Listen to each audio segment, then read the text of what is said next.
Hi guys, ఈరోజు నేను bread pudding చేశాను కస్టర్డ్ పౌడర్ యూస్ చేసి. దాని రెసిపీ ఏంటి అని మీకు ఇప్పుడు చూపిస్తాను. ఫస్ట్ నేనైతే 4 బ్రెడ్ స్లైసెస్ తీసుకుని దాని ఎండ్స్ని కట్ చేశాను. తర్వాత ఒక ప్యాన్ తీసుకుని అందులో మిల్క్ని బాయిల్ చేశాను. బాయిల్ అవుతున్న మిల్క్లోనే కొంచెం మిల్క్ని ఒక చిన్న బౌల్లోకి తీసుకుని అందులో 2 టేబుల్ స్పూన్స్ కస్టర్డ్ పౌడర్ వేసి మిక్స్ చేశాను. హాట్ మిల్క్లో అయితే పౌడర్ కొంచెం ఫాస్ట్గా కలిసిపోతుందని. ఆ తర్వాత బాయిల్ అవుతున్న మిల్క్లో హాఫ్ కప్ అంటే 10 టేబుల్ స్పూన్స్ షుగర్ వేసి 2 మినిట్స్ అయితే ఉంచాను. తర్వాత పక్కన పెట్టుకున్న ఈ కస్టర్డ్ పౌడర్ మిల్క్ని కూడా ఇందులో వేసేసాను.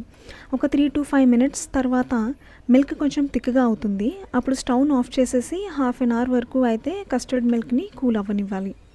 ఈ లోపల కొన్ని క్యాష్యూస్, కొన్ని బాదం, ఇంకా పిస్తా అవి నిలువుగా కట్ చేసుకుని పక్కన పెట్టుకున్నాను.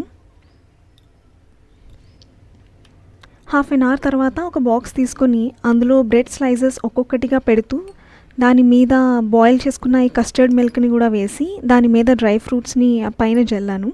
సో అన్ని బ్రెడ్ స్లైసెస్ మీద ఇలా మిల్క్ వేసిన తర్వాత ఆ బాక్స్కి మూత పెట్టేసి ఫ్రిడ్జ్లో 1 to 2 అవర్స్ అయితే ఉంచాను. ఆ తర్వాత తీసి పీసెస్గా కట్ చేసుకుని సర్వ్ చేసుకున్నాను. అంతే, చాలా ఈజీగా, సింపుల్గా, డెలీషియస్గా ఉండే స్వీట్ రెడీ అయిపోయింది.